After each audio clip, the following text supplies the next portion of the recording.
ঘটনাটা ঘটে আমার মামার সঙ্গে। তার মুখ থেকে যেভাবে শুনেছি সেভাবেই বলছি। আমার বয়স তখন 20 বছর। বড় বোন অন্তঃসত্ত্বা থাকায় আমাদের বাড়িতে ছিল। হঠাৎ একদিন রাতে আমার বোনের ব্যথা শুরু হয়। আমার মা ঠিক করলেন যে ভোরের আলো ফুটলে আমার খালাকে আনতে যাব পাশের গ্রাম থেকে। আমাদের বাড়ি ছিল রাজবাড়ি এলাকায়, আর আমার খালার বাড়ি ছিল বাগমারা এলাকায়।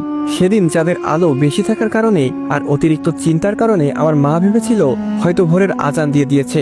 আমি আর আমার ছোট ভাই ফয়সাল বেরিয়ে পড়লাম। ফয়সালের বয়স ছিল 11 বছর। আমরা রাস্তা পেরিয়ে যখন বিলের মধ্যে একটা রাস্তা ধরলাম, তখন কেমন একটা অনুভব করতে লাগলাম। চারপাশে ঠান্ডা বাতাস বইতে লাগলো, আর কেমন একটা আষ্টে গন্ধ পেতে লাগলাম। বলে রাখা ভালো, আমি ছিলাম বরাবরই সাহসী আর মাদ্রাসার ছাত্র। হঠাৎ দেখতে পেলাম কিছুটা দূরে রাস্তার মাঝখানে কতগুলো বাচ্চা মারামারি করছে। তাদের গায়ের রং ছিল অস্বাভাবিক কালো। বয়স 4 থেকে 5 বছর হবে, এবং তাদের গা থেকে আসছিল সে আষ্টে গন্ধ। ভয়ে আমার পা যেন জমে গেছে। তবু সেসব পাত্তা না দিয়ে ভাইয়ের হাতটা শক্ত করে ধরে অন্য রাস্তা ধরে এগোতে লাগলাম। রাস্তার এক পাশে ছিল ধান ক্ষেত, আর অন্য পাশে ছিল বাঁশ বাগান, আর তার একটু সামনেই ছিল বড় খাল। হঠাৎ বাঁশঝাড়ের ওইখানে আসতেই কোনো বাতাস ছাড়াই একটা বাঁশ মর্মর শব্দ করে আমাদের সামনে পড়ল। ভয়ে আমার পা যেন চলছিল না, কিন্তু আমার ভয়টা ফয়সালকে বুঝতে দিচ্ছিলাম না। আমি বিপদ বুঝতে পেরে বাঁশটার উপর দিয়ে না গিয়ে পাশ কাটিয়ে চলে গেলাম। আমরা যাওয়ার সঙ্গে সঙ্গে পেছন থেকে আবার মর্মর শব্দ করে বাঁশটা উঠে গেল। আমি মনে মনে দোয়া পড়ছিলাম। তখন ফয়সাল বলল, ভাই, কেউ আমার হাত টেনে ধরেছে। আমি তাকিয়ে দেখলাম সেই কালো বাচ্চাগুলা। বলে রাখা ভালো, ওদের কারো শরীরে পোশাক ছিল না। আমি কোনো মতে ওর হাত টেনে যেতে লাগলাম, কিন্তু ওরা ছিল 5 জন। আমি ওদের সঙ্গে পেরে উঠছিলাম না। আমি আমার ভাইকে কাঁধে তুলে নিলাম, বললাম আমাকে শক্ত করে ধরে রাখ।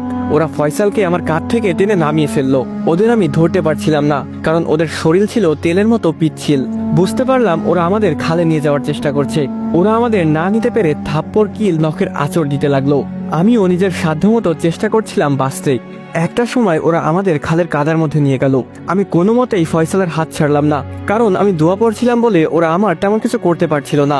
অনেকক্ষণ ওদের সঙ্গে ধস্তাধস্তি করে আমি প্রায় ক্লান্ত হয়ে গেলাম। তখন ফয়সালকে ওরা আমার থেকে ছিনিয়ে গভীর কাদার মধ্যে নিয়ে যেতে লাগলো। আমি আর কোনো মতেই ওদের সঙ্গে পারছিলাম না। একটা সময় মনে হলো হয়তো আজ আমাদের শেষ দিন। আল্লাহর রহমতে আর আমাদের কপাল ভালো থাকাই তখনই ভোরের আজানের শব্দ কানে এলো, আর ওরা হঠাৎই বাতাসের সঙ্গে মিলিয়ে গেল।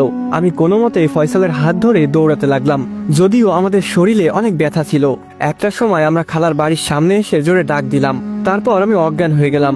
আমাদের পুরো শরীর ছিল কাদা দিয়ে ভরা, আর শরীরের পোশাক দেখে মনে হচ্ছিল কেউ কাঁচি দিয়ে কেটেছে।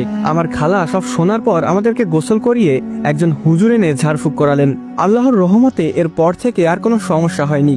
তবে তার পর থেকে ভোরের আজান না দেওয়া পর্যন্ত আমি বাহিরে বের হতাম না। গল্পের নাম একদল বাচ্চা জিন। গল্পটি পাঠিয়েছেন আমার খুব কাছের একজন মানুষ।